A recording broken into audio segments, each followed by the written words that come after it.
So guys, আজকে আমরা চলে গেছিলাম মঞ্জুশ্রী প্যান্ডেল, চাইনা হতে উমা, এই প্যান্ডেলটাতে।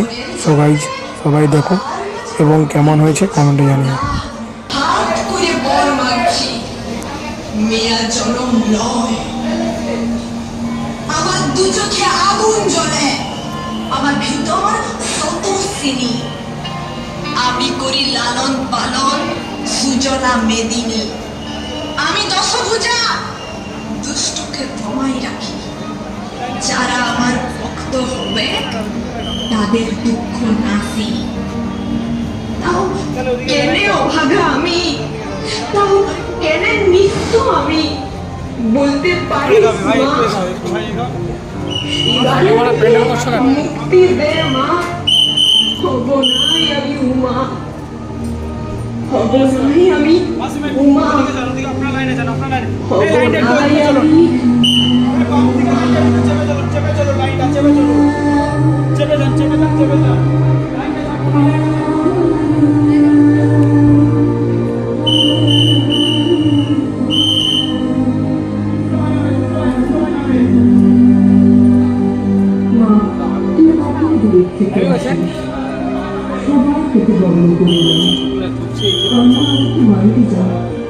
তবে কেন যে বয়সে আদর আমি তেমনি ব্যথার মহকুমা, কত যে হাতে বিক্রি হয়ে গেছি। আমরা আর চাই না কোথাও, ভেবেছিলাম আলোর দিকে যাব।